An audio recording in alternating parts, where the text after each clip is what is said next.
안녕하세요. 저는 50대 중반의 남성입니다. 전직 검사 출신으로 지금은 고향 시골로 내려와 변호사로 일하고 있습니다. 제가 검사를 그만두게 된 건 평생 잊지 못할 충격적인 일 때문이었는데요. 그건 바로 제 여동생과 관련된 사건입니다. 오늘 사연을 보내게 된 건 제 여동생의 억울함을 조금이라도 풀어주기 위해서입니다. 저와 여동생은 어릴 때부터 유독 사이가 좋았습니다. 그렇게 서로에게 각별한 이유는 가난한 집안 형편 때문이기도 했습니다. 저희 부모님은 전라도의 산골에서 남의 땅을 임대해 벼농사를 짓는 소작농이었습니다. 저희 네 식구 겨우 입에 풀칠할 정도의 벌이었고 부모님은 하루 종일 쉬지 않고 열심히 일하는데도 살림은 펴질 기미가 보이지 않았습니다. 부모님이 일하러 나가면 어린 동생은 제가 씻기고 밥 먹이면서 돌봤습니다. 여동생도 오빠인 저와 있는 시간이 더 많다 보니 제 옆에만 붙어 다니려고 하고 제가 잠시라도 안 보이면 울 정도로 저를 따랐습니다. 저와 여동생이 커가면서 돈 쓸 일은 점점 많아졌고 부모님은 다른 집 아이들처럼 풍족하게 못해줘서 늘 미안하다고 하며 항상 얼굴엔 수심이 가득했습니다. 고기 구경을 할 수 있는 건 명절이나 집안 제삿날 뿐이었습니다. 집은 오래된 흙집에 지붕은 슬레이트라 비가 많이 오는 날은 방에 물이 흘러서 바닥에 양동이를 받쳤습니다. 집을 수리하거나 이사를 갈 형편이 안 되어서 매번 비 오는 날은 그렇게 밤을 지새우는 일이 일상이 되었습니다. 아버지는 제가 초등학교 1학년 때 경운기를 타고 가시다가 고장으로 다리 아래로 추락하는 사고로 세상을 떠났습니다. 그 후 어머니는 어떻게든 저와 여동생 안 굶기겠다며 혼자서 힘든 농산일을 하면서 다른 집 밭에서 일당일을 했습니다. 새벽부터 늦은 밤까지 일하다 보니 밤새 끙끙 앓는 소리를 여러 번 들었습니다. 어머니는 저희 앞에서는 힘든 내색 없이 파스를 붙여가며 아픈 걸 참아냈던 겁니다. 어머니의 그런 모습을 보고 저는 공부만이 그 고마움에 보답하는 길이라고 생각했습니다. 저는 어릴 때부터 수제 소리를 들을 정도로 마을에서 유명했습니다. 초등학교, 중학교까지 1등을 놓친 적이 없어서 어머니는 그 힘든 역경 속에서도 공부 잘하는 저를 보며 힘을 낸다고 뿌듯해 하셨습니다. 승우야, 어디 가서 우리 집 돈 없다고 절대 기죽지 말거래. 누가 아빠 없다고 놀리거든 엄마한테 데리고 오거래. 내가 헝크냥을 내줄 테니까. 니는 어쨌든 공부로 성공하거래. 그래야 남들이 우리 무시 안 하는 기라. 내가 몸이 으스러져 죽는 한이 있어도 니 좋은 대학 들어가게 뒷바라지 할 테니까 니는 돈 걱정 말고 공부만 하거래. 당장 우리 세 식구 밥 먹고 살기도 바쁜데 무슨 돈으로 대학을 가요? 어머니 지금처럼 하루에 2-3시간 자면서 이렇게 힘들게 일하다간 쓰러지세요. 어머니 몸부터 챙기세요. 나는 괜찮다니까 몇 번을 말해야 알겠노. 승우 네가 우리 집 기둥이래. 네가 잘 안 되면 엄마 힘든 거 다 보상받는 거다. 우리 집 희망은 너밖에 없대. 엄마 소원이 우리 아들 검사 만드는 거다.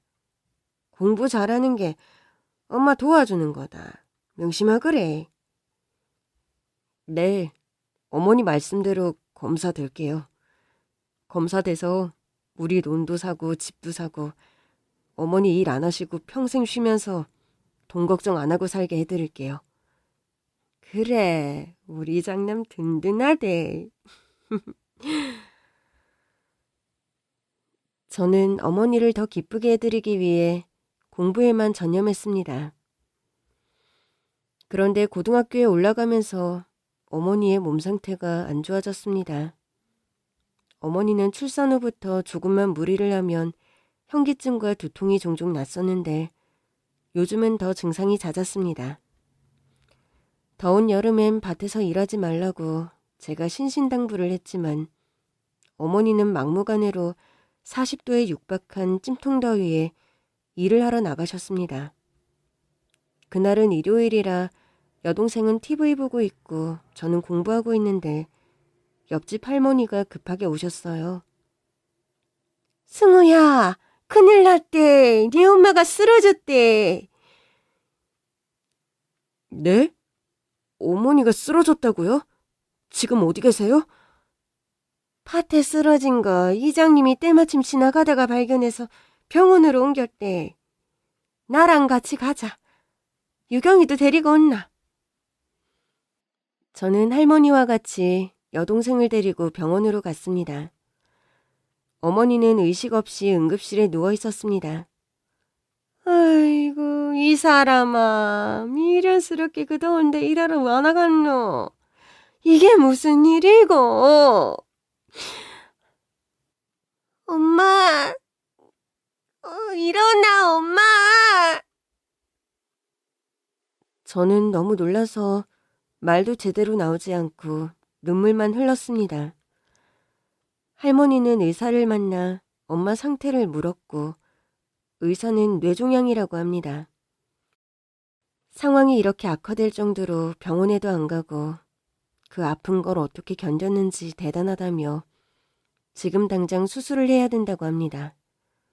승우야, 네 엄마 수술비는 있나? 이 할미도 여기저기 구해볼 테니까 지금 집에 가서 돈부터 갖고 오래. 무조건 사람부터 살리재. 저는 집에 가서 장롱 서랍에 있는 통장을 가져와서 돈을 인출했습니다. 할머니도 본인이 가진 돈하고 마을 사람들 몇몇에게 돈을 빌려와서 다행히 수술을 할 수 있었습니다. 할머니, 정말 감사합니다. 할머니 아니었으면 어머니 수술도 못했을 거예요. 이 돈은 제가 빨리 일해서 갚겠습니다. 에휴, 엄마부터 살리고 건강해지면 천천히 가 거래. 이럴수록 승우 네가 정신 똑바로 차리고 엄마 유경이 잘 돌봐야 한대. 수술 후 어머니는 의식을 되찾았지만 말이 어눌하고 다리 관절이 마비되어 잘 걷지를 못했습니다. 의사 선생님 말씀으로 조만간에 시신경을 잃을 수 있으니 입원하면서 꾸준히 치료를 하며 경과를 지켜봐야 한다고 합니다. 저는 학교가 마치면 곧바로 병원으로 가서 어머니 병간호를 했습니다. 유경이 밥은 옆집 할머니가 챙겨줘서 감사했습니다. 어머니, 오늘은 머리 안 아파요? 안 아파. 병원비 많이 들지? 아니에요. 어머니는 병원비 걱정 말고 빨리 나을 생각만 하세요. 그리고 유경이는 옆집 할머님이 밥도 챙겨주고 잘 돌봐주고 계세요. 어머니는 주르륵 눈물만 흘렸습니다. 얼마나 하고 싶은 말이 많은지 어떤 마음인지 그대로 느껴져서 저도 마음이 찢어지듯이 아팠습니다. 곧 태어날 줄 알았던 어머니의 치료는 차도가 없이 점점 입원 기간이 길어졌습니다. 한 달에 몇백만 원씩 들어가는 치료비를 감당할 방법이 없어서 막막했죠. 그리고 오랫동안 고민하다가 결심을 하게 되었습니다. 고등학교를 자퇴하고 취직해서 어머니 치료비를 버는 방법밖에 없었습니다. 얼마 동안 일자리를 알아봤고 지방에 숙식 제공해주는 공장에서 일하게 되었습니다. 동생한테 미리 말하면 더 힘들어할까봐 동생한테 말 안 하고 쪽지 하나 남기고 집을 나왔습니다. 유경아, 어머니 잘 부탁해. 오빠는 지방에 있는 공장에 취직되어서 일하러 간다. 이거 오빠 이름으로 만든 통장인데 비밀번호와 도장 놓고 간다. 매달 월급 이 통장으로 붙일 테니까 그 돈으로 어머니 병원 치료비 내고 너 생활비 써. 오빠 없어도 밥 잘 챙겨 먹어. 오빠 정착되면 나 있는 곳 알려줄게. 유경아, 너 옆에 못 있어줘서 미안해. 항상 건강 조심해. 동생은 제가 쓴 쪽지를 보고 펑펑 울었습니다. 저는 자동차 부품 만드는 공장에서 일하게 되었습니다. 직원은 10명 정도로 크지 않은 공장이었고 다들 일이 바빠서 서로에게 관심을 가질 여유도 없이 하루 종일 일만 했습니다. 저는 나이도 제일 어리고 이론적으로 일해본 경력이 없다고 직원들 도와주는 잡무를 했습니다. 부품을 닦고 옮기고 공장 청소하고 쓰레기 비우기 등 잡다한 일들은 다 도맡아 했습니다. 다들 점심 식사하러 식당에 갈 때도 저는 돈 아끼려고 저만 공장에 남아서 맨밥에 김치로 점심을 해결했습니다. 직원들은 전부 가정이 있어서 집에서 출퇴근하고 저만 공장 기숙사에서 생활했습니다. 그러다 보니 직원들 퇴근 후에도 공장을 다니며 정기점검, 문단속까지 제가 다 해야만 했습니다. 그렇게 몇 달이 지나갔고 저는 받은 월급에서 5만 원만 빼고 다 동생한테 보냈습니다. 어머니 몸은 좋아지셨는지 너무 궁금해서 병원에 전화할까 망설이다가 결국 수화기를 놓았습니다.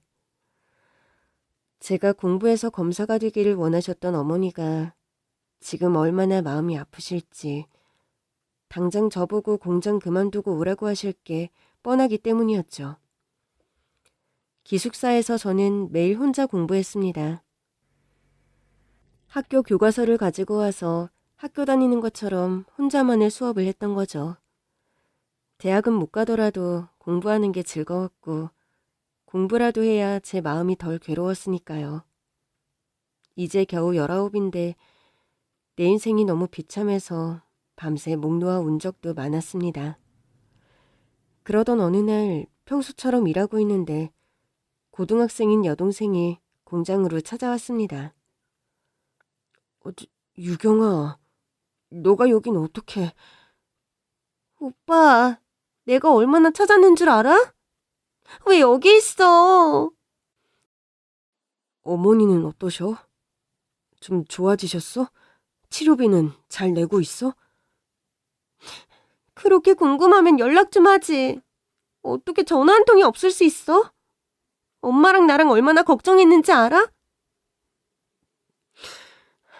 미안하다, 유경아. 너 혼자 얼마나 힘들었니? 오빠, 당장 집에 가자.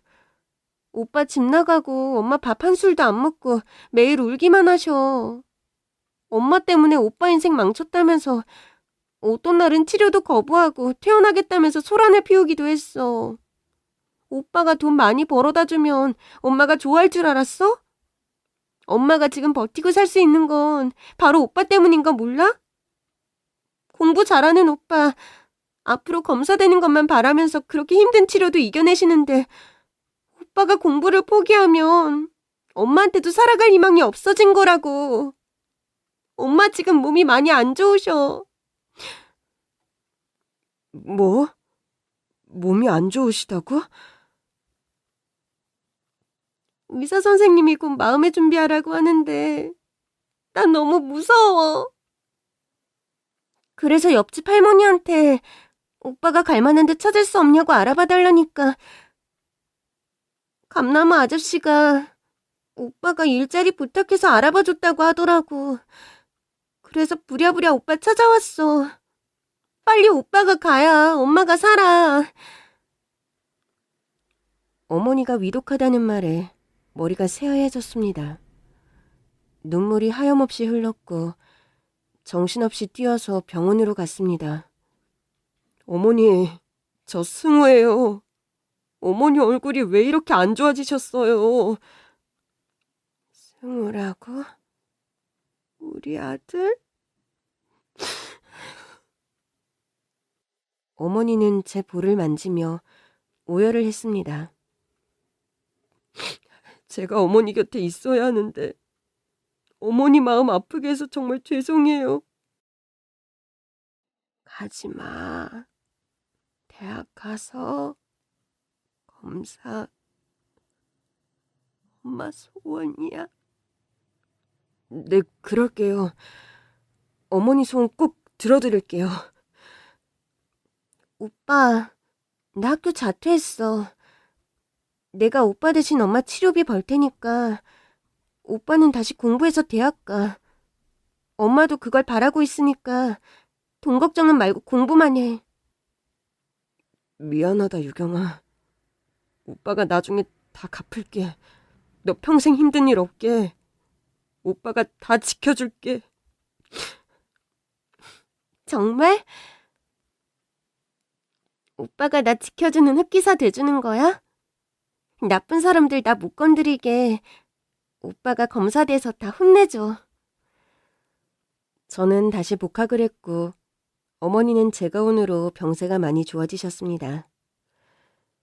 동생은 이장님이 아시는 재봉공장에서 미싱사로 일하며 어머니 병원비와 생활비를 붙여줬습니다. 학교에서도 저희 집 힘든 상황을 잘 배려해줘서 학교 도서관을 밤늦게까지 오픈해 저만 공부할 수 있게 해줬습니다. 그리고 저는 서울대학교 법대에 입학했습니다. 이 기쁜 소식을 병원에 계신 어머니한테 제일 먼저 알려드렸습니다. 어머니, 저 서울대 법대에 합격했어요. 정말? 승우, 고생했어. 어머니는 환히 웃으며 저를 꼭 안아줬습니다. 저는 학교 때문에 서울로 올라와서 혼자 고시원에서 살았습니다. 한 달 고시원비 20만 원과 생활비를 여동생이 꼬박꼬박 붙여줬어요. 집에 전화해서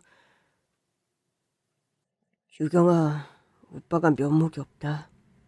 무슨 소리야. 내가 더 못 붙여줘서 마음 아프지. 책 살 거 있거나 돈 쓸 일 있으면 무조건 나한테 말해. 엄마 걱정은 하지 말고. 내가 퇴근해서 매일 병원 들러서 맛있는 것도 드리고 같이 수다도 떨고 하면서 건강도 많이 좋아지셨어.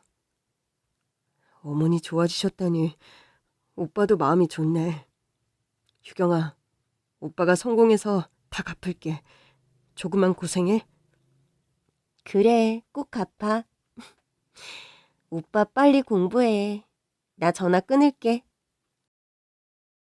저는 다행히 장학금을 받아서 등록금 걱정은 안 해도 됐습니다. 그리고 대학 들어가자마자 사법시험을 준비했습니다.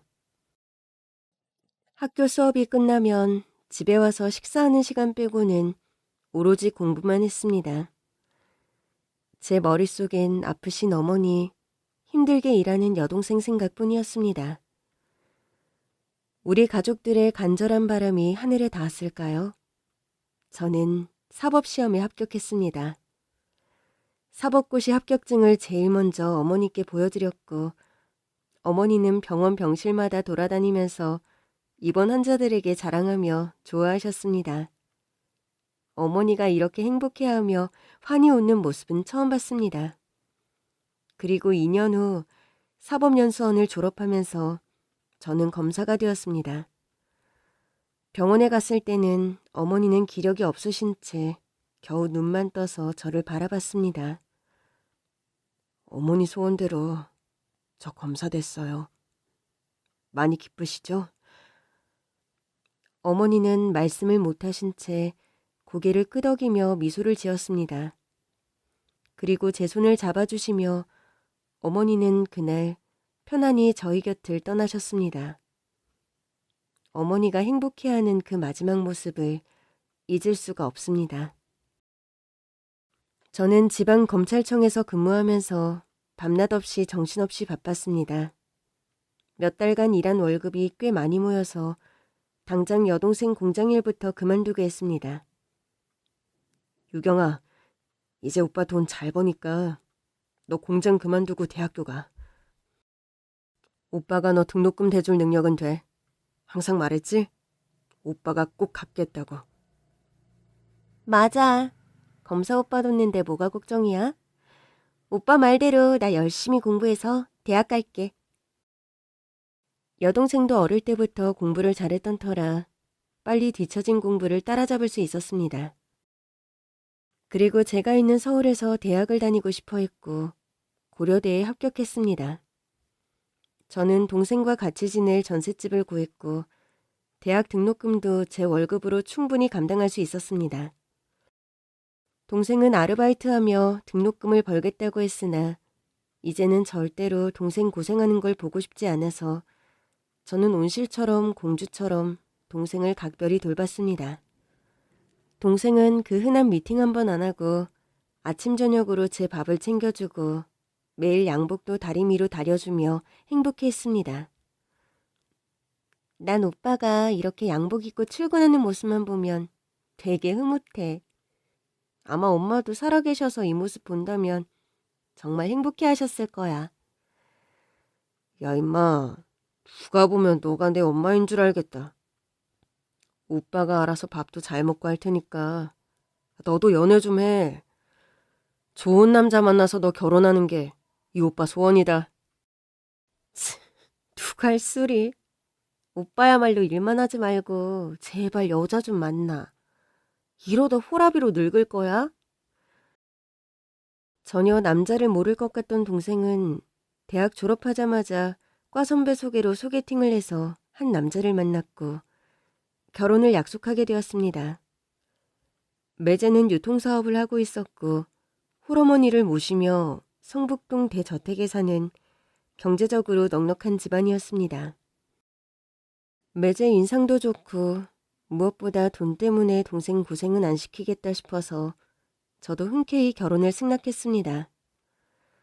결혼식 날 저는 매제 손을 꼭 붙잡으며 매제, 우리 유경이 어릴 때부터 고생 많이 했어. 어머니 병원비며 나 대학 등록금까지 그 어린 게 공장 다니며 뒷바라지 했어. 그러니 유경이 이제 고생 안 하고 남편 사랑받으며 행복하게 산다면 여한이 없어. 유경이 잘 부탁하네. 네, 형님. 걱정 마십시오. 어머니도 유경이 많이 예뻐하시니까 유경이 평생 행복하게 해드리겠습니다. 그래, 고마워. 매제만 믿네. 동생은 신혼여행을 갔다 온 후 곧바로 성북동 시댁에 들어갔습니다. 이렇게 큰 집을 본 적이 없어서 신기했어요. 아, 여보, 집이 엄청 커. 나 이런 큰 집 처음 봐. 그래? 이제 당신 집인 걸 뭐. 근데 집이 커서 청소하기가 좀 힘들 거야. 청소가 대수야? 이런 큰 집에 살면 청소하는 것도 행복하겠는걸? 어디야, 여자 웃음소리가 이렇게 커? 그렇게 못 사는 티를 팍팍 내야 되겠어? 아, 네, 어머니, 조심하겠습니다. 저도 모르게 집이 너무 좋아서. 너 제발 수준 떨어지는 행동 좀 하지 마. 내가 결혼식 때 부끄러워서 얼굴을 들 수가 없었어. 고아인데다가 쥐뿔 덮는 며느리 데려왔다고 다들 얼마나 수군거렸는 줄 알아? 그나마 네가 명문대 졸업하고 네 오빠가 검사라서 그거 하나 보고 내가 결혼 승낙한 거야. 네 집안과 우리 집안이 사돈 맺기에는 격이 너무 차이가 나서 어디 가서 말도 못하겠어. 엄마, 또 왜 그래? 유경이 착하고 생활력도 강하고 이런 며느리 없어. 유경이 부모님 돌아가신 건 유경이 잘못이 아니잖아. 엄마가 너 그렇게 이해하고 많이 예뻐해줘. 우리 아들 그 좋은 집안에서 혼사맺자고 그렇게 줄을 섰는데 아휴, 아까워 죽겠어. 너가 또 결혼하고 싶다고 졸라서 마지못해 허락은 했지만 아휴, 난 영 마음에 안 들어. 제가 어머니 마음에 드실 수 있도록 많이 노력하겠습니다. 어머니께 살림도 많이 배우고 이 집안 격에 맞게 행동도 고치겠습니다. 매제는 사업 때문에 지방 출장이 잦았고 집에는 거의 시어머니와 여동생 둘뿐이었습니다. 어릴 때부터 살림을 해오던 동생은 요리 솜씨도 좋았고 손이 야무져서 청소며 살림도 잘했습니다. 그 사이 저도 바빠서 여동생에게 신경 쓸 겨를이 없어서 몇 달간 연락을 못했습니다. 어느 늦은 밤 야근하고 집에 가니까 여동생이 집 앞에 쭈그리고 앉아 있었습니다. 누구, 어? 유경이 맞니? 너가 이 시간에 웬일이야? 아, 오빠 보고 싶어서 왔지. 야, 임마. 온다면 연락을 하지. 그럼 오빠 일찍 왔잖아. 언제부터 기다린 거야? 얼마 안 기다렸어. 오빠 바쁜데 전화해서 신경 쓰게 하고 싶지 않았어. 너 집에 무슨 일 있는 거 아니야? 아니라니까. 결혼하고 오빠한테 연락도 못해서 겸사겸사 왔어. 오빠 반찬 다 떨어졌지. 이 이장금이 솜씨발이 좀 했지. 얼른 들어가자. 나 언제까지 밖에 세워둘 거야. 그래, 얼른 들어가자. 그냥 오지 무슨 반찬을 이렇게 많이 싸왔어. 여동생은 정말 엄마처럼 저를 챙겨줬어요. 애써 밝은 척하지만 여동생의 얼굴에 그늘이 있었습니다. 뭔가 말 못할 사정이 있는 것 같은데 제가 물어도 아니라고만 하니 제가 괜한 걱정을 하나 싶었습니다. 시어머니와 남편은 잘해줘? 당연하지. 어머니가 나를 얼마나 예뻐해 주시는데. 내가 집안일 좀 하려고 하면 쉬라고 하시고 남편은 일이 바빠서 지방 출장을 자주 가는데 가서는 나 밥은 먹었는지 오늘 뭐 했는지 꼬박꼬박 전화하며 나 먼저 챙겨. 다행이다. 시댁이 엄청 부자라서 난 또 너 구박당하는 건 아닌지 걱정했거든. 오빠가 맡은 사건 중에도 부잣집 시댁이 가난한 며느리 폭행하고 구속된 경우도 많거든. 그럴 때마다 너 생각이 나더라고. 유경이 행복한 거 맞지? 그럼 나 너무 행복해서 눈물이 나려 그래. 야, 임마. 그렇다고 울면 어떡해. 그렇게 오빠 보고 싶었어? 유경이 아직 애기네. 맞아. 오빠도 보고 싶고 결혼하니까 아빠 엄마 생각도 많이 나.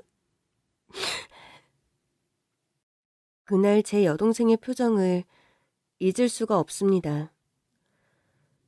입으로는 행복하다고 말하지만 얼굴은 어두워 보였으니까요.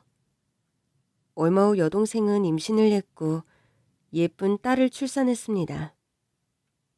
병원에서 조카 얼굴을 보니 너무 신기하고 정말 예쁘더라고요. 그런데 아이를 낳고 행복해야 할 산모의 얼굴에 슬픔이 보였습니다. 유경아, 많이 힘들었어?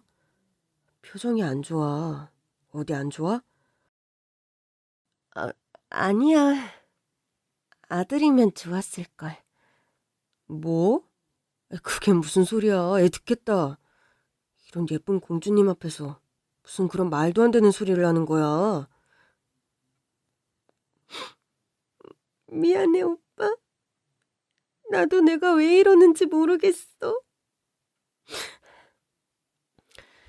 그러면서 여동생은 제 어깨에 고개를 파묻은 채 한참을 울었습니다. 그런데 시어머니와 남편이 안 보여서 이상했습니다. 유경아, 매제랑 사돈어른은 어디 있어? 안 보이네? 그게 아까 애기 보러 왔다가 볼 일이 있어서 가셨어. 아무리 그래도 너가 친정엄마 없는 걸 알면 사돈이 너 산후조리며 신경 써줘야 하는 거 아니야? 그냥 아예 얼굴만 보고 갔다고? 그게 말이 돼? 여동생은 아무 말 없이 눈물만 흘렀습니다. 유경아, 너 무슨 일 있지? 오빠한테 다 말해. 너 행복한 거 맞아? 오빠, 나 아무 일 없으니까 어서 일하러 가. 나 힘들어서 좀 쉴게. 그래. 유경아, 너 무슨 일 있으면 무조건 오빠한테 전화해. 알았지? 어서 쉬어. 왜 이렇게 여동생을 만나고 나면 가슴 한켠이 시리고 계속 신경이 쓰이는 건지 저도 혼란스러웠습니다. 며칠 후 낮에 매제 회사로 찾아갔습니다. 형님, 바쁘실 텐데 이렇게 저희 회사에 직접 오시니 제가 송구하네요. 이 근처 일이 있어서 왔다가 들렀네. 우리 유경이와는 별 문제 없이 잘 지내? 그럼요. 제가 일 때문에 출장이 많아서 그거 하나 미안하지. 제가 집사람 얼마나 아껴주는데요. 사도는 어떠신가? 보니까 유경이 출산했을 때 자네와 사도는 안 보이던데. 아, 그거요. 그게 사실은 제가 외동아들이잖아요.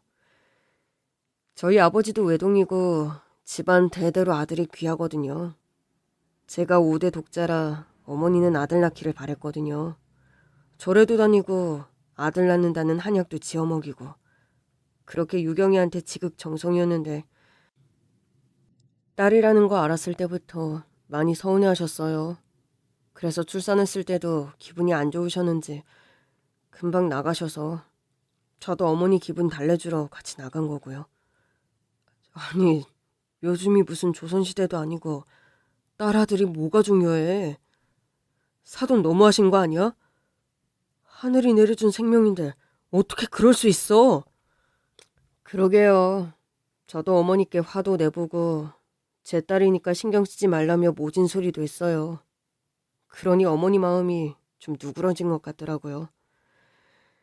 형님도 너무 걱정하지 마시고 우리 예림이 예쁘게 잘 키울 테니까 염려 마세요. 어머니도 금세 예림이 예뻐하실 거예요.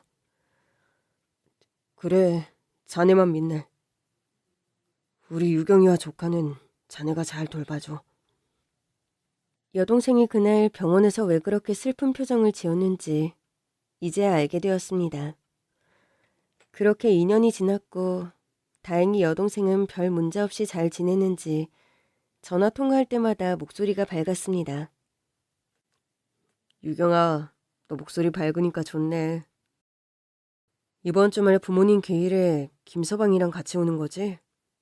너희들 편하게 오라고 두 분 한 번에 같은 날짜에 제사 지내는데 매년 김서방이 안 와서 사실 좀 화가 많이 났어. 어떻게 장인장모 기일에 한 번도 안 올 수 있는지. 아, 예림이 아빠 사업이 너무 바빠서 그런 거지. 그리고 오빠, 미안한데 올해는 나도 못 갈 것 같아. 예림이가 며칠 새 몸이 안 좋아서. 뭐? 많이 아파? 병원에선 뭐래? 독감이라고 약 먹고 집에서 푹 쉬면 된대. 걱정 안 해도 돼. 아유, 어린 게 얼마나 아프겠니. 우리 예림이 못 본 지도 꽤 돼서 보고 싶었는데. 예림이 몸조리 잘해주고 제사는 오빠가 알아서 할 테니까 신경 쓰지 말고. 그래 오빠. 미안해. 또 연락할게. 동생은 추석 설날 명절에도 집에 오질 않았고 맛있는 거 사준다고 보자고 해도 매번 바쁘다는 이유로 거절을 하더라고요. 또 언제부턴가 반찬 만들어서 들고 오지도 않고 자꾸만 저와 거리를 두려는 것 같았습니다. 뭔가 이상한 마음이 들어서 여동생 시댁으로 찾아갔습니다. 대문에서 벨을 누르니 누구세요? 네, 저 예림이 외삼촌입니다. 동생 만나러 왔는데 문 열어주시겠습니까? 저 잠깐만요. 예림이 외삼촌이라는데 문 열까요? 뭐? 여긴 왜 왔어? 가라고 해. 저 오늘은 돌아가셔야 할 것 같습니다. 아니, 인터폰으로 들으니 옆에 사돈어른도 계신 것 같은데 사돈어른 뵙고 드릴 말씀이 있으니 문 열어주세요. 다른 말 필요 없고요. 오늘은 그만 돌아가 주셔야겠어요. 동생은 휴대폰을 계속 안 받고 사돈은 날 피하는 것 같고 마음이 찜찜했습니다. 그렇게 몇 년이 지나 조카는 5살이 되었습니다. 휴대폰 배경화면으로 조카 사진을 해놓을 정도로 전 조카 바보가 되었습니다. 이 프로 누구야?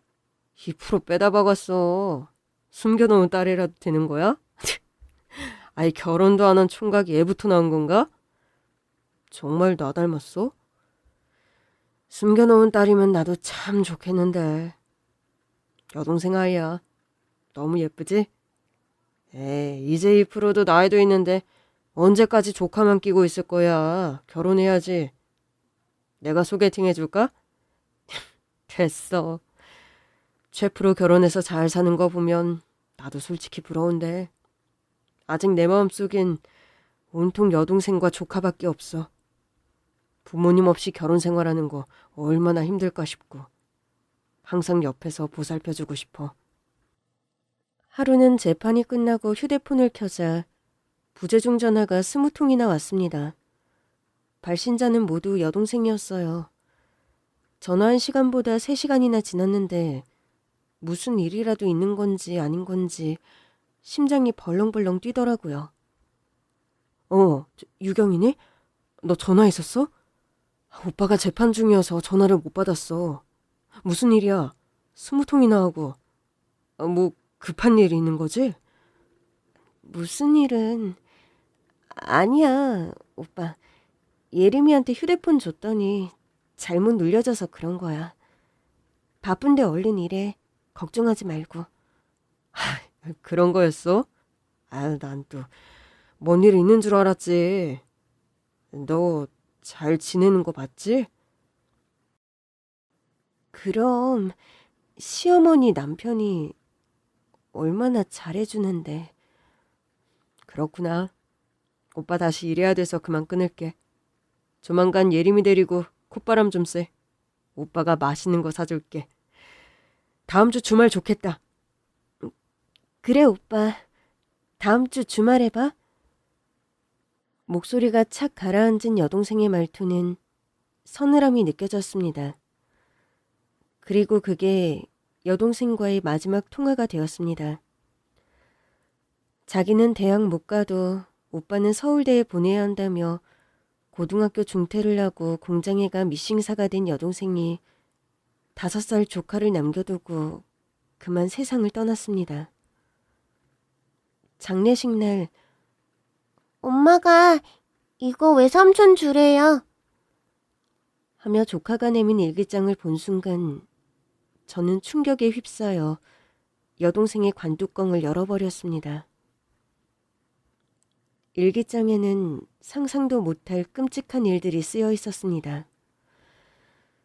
일기는 여동생이 신혼여행 갔다 온 날 첫날부터 작성되었습니다.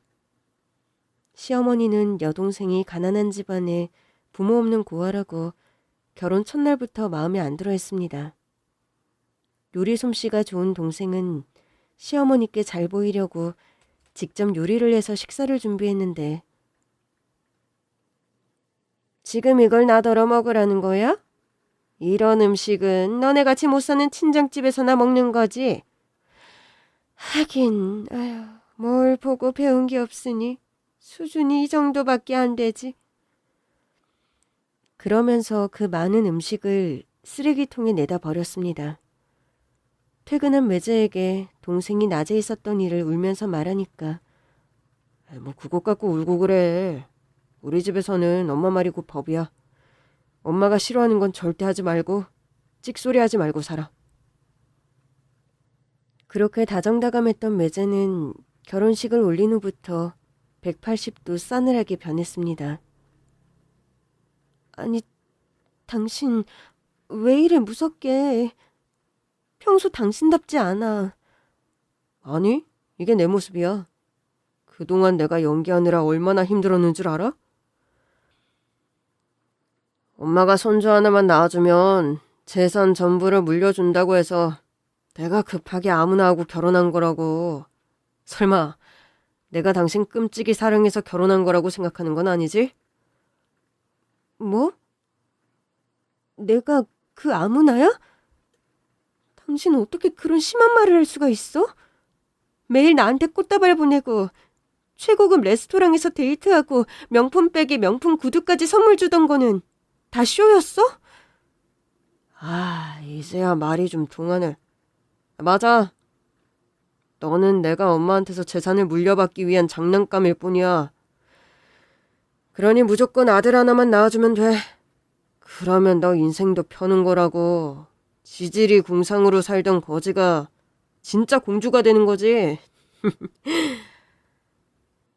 남편의 본 모습을 한 동생은 충격에 빠졌고 행복해야만 하는 신혼생활은 매일이 고통스러운 악몽이었습니다.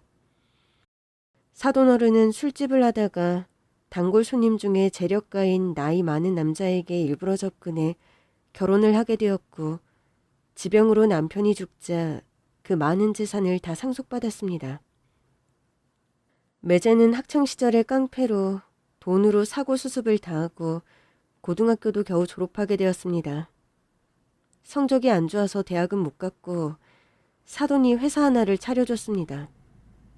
매제는 학력을 위조해서 명문대를 졸업한 것처럼 주위에 말하고 다니고 심지어 여동생한테도 학력을 속여서 결혼하게 된 겁니다. 그 사실을 안 여동생이 왜 거짓말을 했냐고 캐묻자 매제는 여동생이 뺨을 때리며 도리어 화를 냈습니다. 야, 너 고려대 나왔다고 나 무시하는 거야? 네가 잘났으면 얼마나 잘났어. 사실 난 너같이 공부 잘하는 족속들을 보면 밥맛이야. 네 오빠도 서울대 법대 나와서 검사랍시고 폼 잡는데 진짜 역겨워 죽겠어. 이씨. 동생에게 자격지심이 있는지 그날부터 매제의 폭력이 시작되었습니다. 사돈은 그렇게 돈이 많은데도 10원 한 장도 아까워하는 구두쇠로 이렇게 집이 넓은데 살림봐주는 도우미를 고용 안 하고 모든 일을 여동생 혼자 하게 했습니다. 여동생은 새벽 5시에 일어나서 식사 준비를 하고 3층이나 되는 이 큰 집 청소를 매일 했습니다. 그리고 마당에 있는 정원 관리도 하고 하녀처럼 부려먹었습니다. 내일부터는 매일 이불 빨래도 하거라. 이불은 세탁기에 돌리지 말고 직접 욕조에 담궈서 손빨래 해야 돼. 그래야 때가 싹 빠져. 저 어머니, 매일 이 많은 이불을 어떻게 빨아요? 다른 집도 몇 달에 한 번씩 빨잖아요. 어디 시어머니가 얘기하는데 토를 달아. 하려면 할 것이지 무슨 말이 많아. 이불 매일 빤다고 안 죽어. 그뿐 아니었습니다. 여전히 여동생이 만든 음식은 맛이 없다며 매 식사 때마다 버리고 아예 입도 안 대고 시어머니와 남편은 외식하러 나갔습니다. 예전에 밤늦게 저희 집에 여동생이 반찬을 가져온 건 시어머니와 남편이 반찬 맛없다고 안 먹고 외식하러 간 날이었습니다. 그래서 그날 여동생의 표정이 어두웠던 거였습니다. 일기를 읽으면서 저는 화가 나서 좀처럼 흥분이 가라앉지를 않았습니다. 비극은 바로 조카를 임신하는 날부터 시작되었습니다. 임신 후 아이 성별이 딸이라는 걸 안 순간부터 시어머니의 구박은 더 심해졌습니다. 아들도 못 낳는 것이 뭐가 잘났다고 밥이 입에 들어가? 그러면서 밥 먹고 있는 여동생의 밥그릇을 주방 바닥에 내동댕이 치며 먹는 것까지 꼴보기 싫어했습니다. 여동생은 시어머니 눈치를 보며 밥도 마음 편히 못 먹고 매일 울기만 했습니다. 매제도 한술 더 떠 내가 말했지. 아들 하나만 낳아주면 우리 인생이 달라진다고. 딸이니 엄마가 나한테 돈 한 푼 물려줄 것 같아? 넌 어떻게 나한테 도움이 하나도 안 되냐. 재수없어. 그 이후로 매제는 지방 출장을 자주 갔고 여동생이 전화를 하면 여보, 잘 도착했어요? 이번 출장은 어디예요? 며칠 있다가 와요? 뭘 그렇게 남자 하는 일을 꼬치꼬치 캐물어. 내가 일일이 너한테 보고해야 돼? 나 출장 오면 예민하니까 전화하지 마. 그렇게 화를 내면서 일방적으로 전화를 끊어버립니다. 여동생은 이상해서 매제 회사 비서에게 전화를 했습니다. 미스 김, 우리 그이 지금 회사에 있어요? 뭐 좀 건네줄 게 있어서요. 대표님 오늘 휴가 내셨어요. 집에 일 있으시다고 일주일 있다가 오신다면서요? 휴가요? 지방 출장 가신다는 말은 없었어요? 네, 출장은 실무 담당자들이 가니까 대표님이 출장 가실 일은 없으세요. 아, 네, 수고하세요. 알고 보니 매제는 출장 간다고 거짓말을 한 겁니다. 그리고 출장 갔다 온 짐 정리를 하다가 매제 셔츠에 묻은 긴 머리카락을 발견했습니다. 그걸 보는 순간 여동생은 충격을 받았고 아직 출산일이 안 되었는데 하혈을 내 응급실에 실려왔습니다. 그렇게 아이를 출산했고 매제와 시어머니는 진짜 딸이 맞는지 확인하러 온 겁니다. 혹시나 했는데 여자네. 대충 쉬다가 당장 퇴원해. 병원비도 아까워. 그러면서 사돈은 여동생 상태는 어떤지는 물어보지도 않고 야멸차게 가버렸고 매제도 똑같이 딸인 것만 확인하고 같이 가버렸습니다.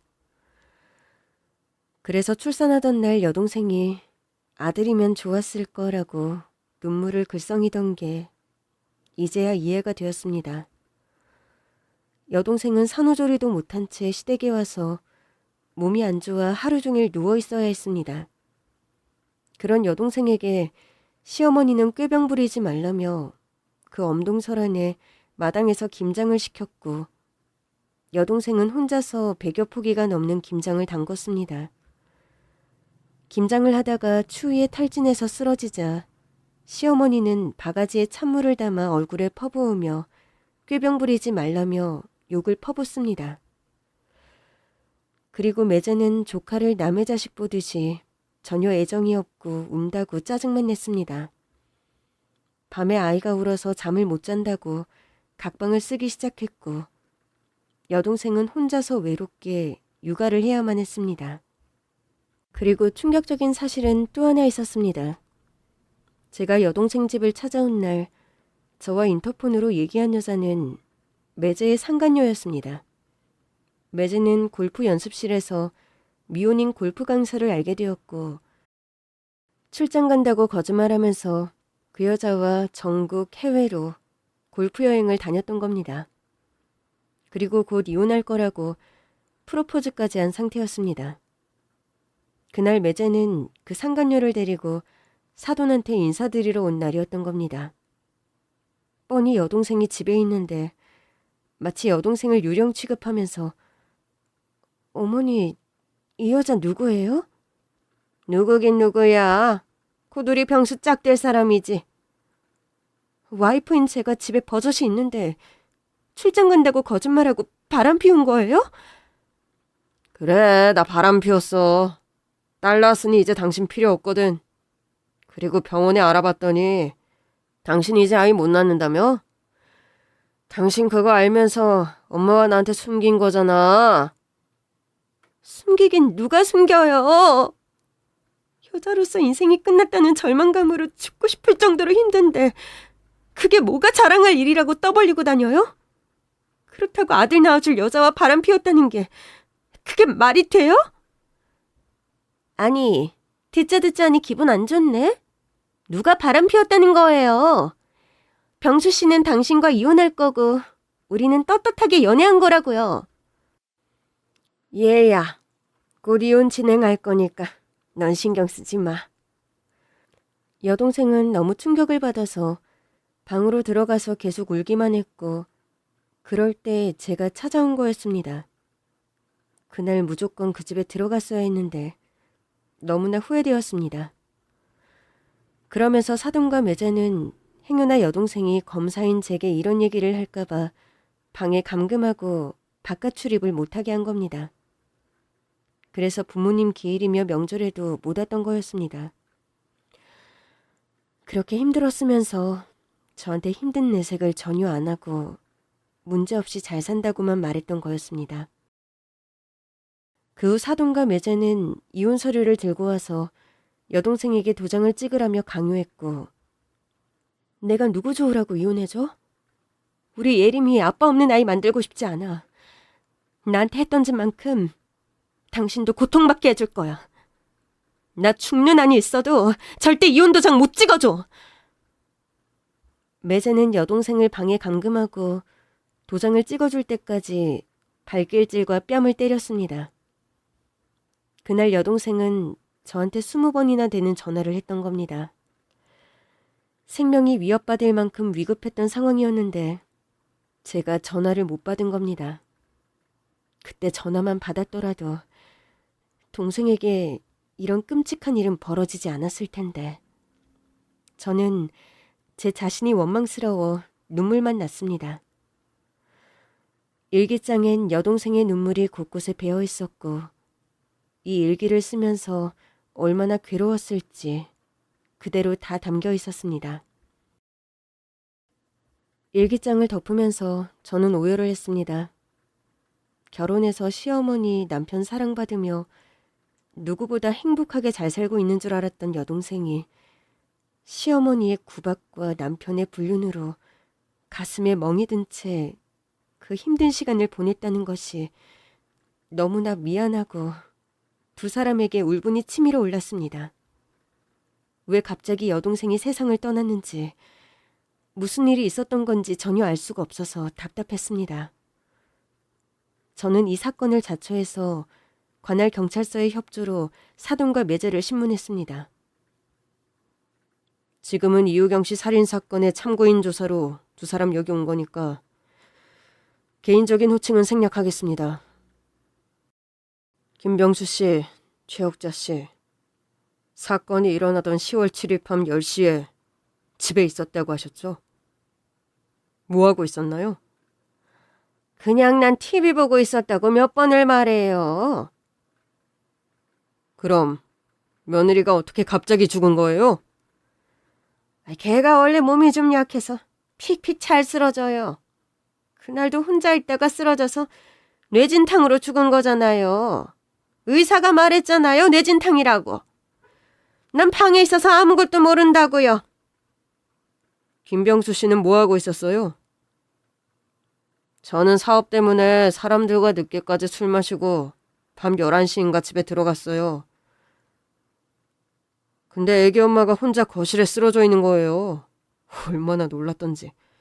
지금도 심장이 벌렁거려요.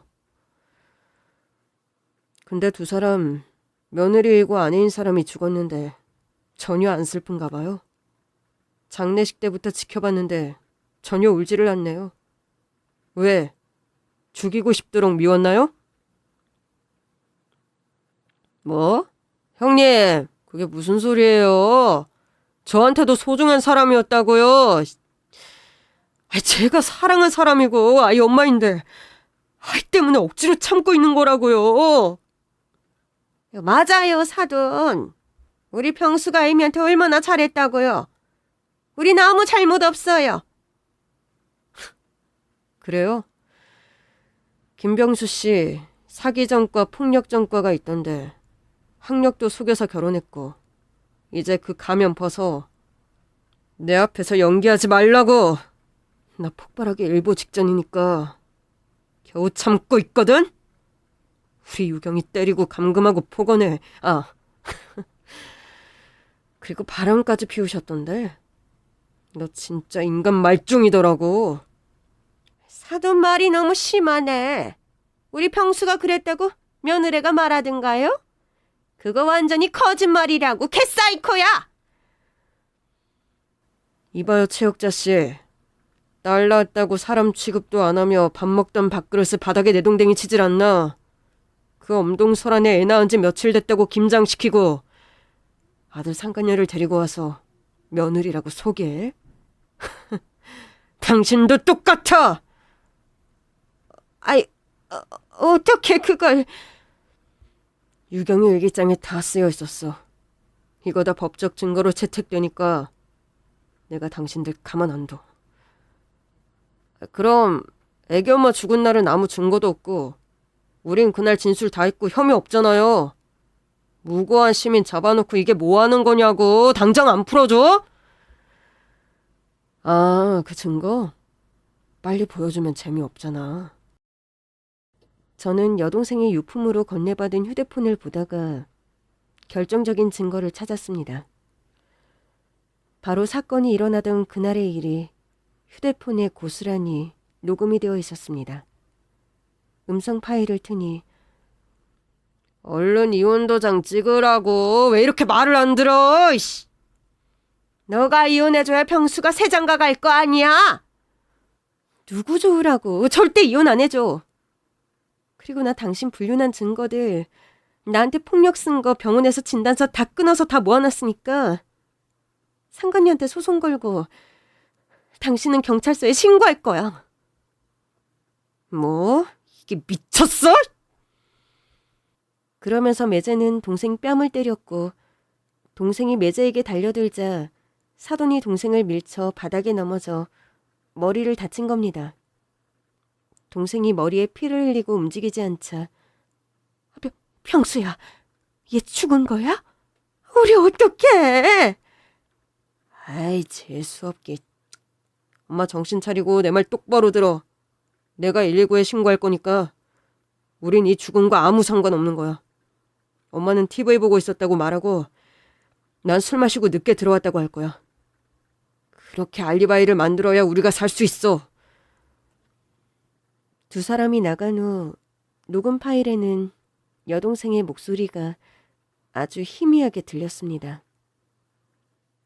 오빠, 우리 예림이 부탁해.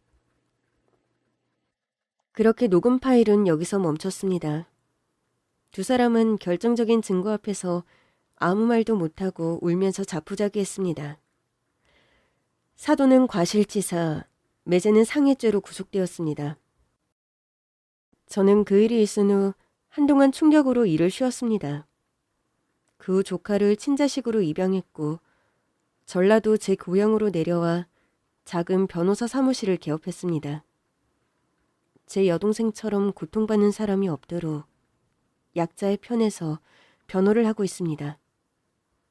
딸은 어릴 적 시골 생활에 잘 적응하며 해맑게 잘 크고 있습니다. 여동생이 하늘나라에서 딸의 밝은 모습을 보고 환히 웃고 있을 것 같습니다. 긴 얘기 들어주셔서 감사합니다.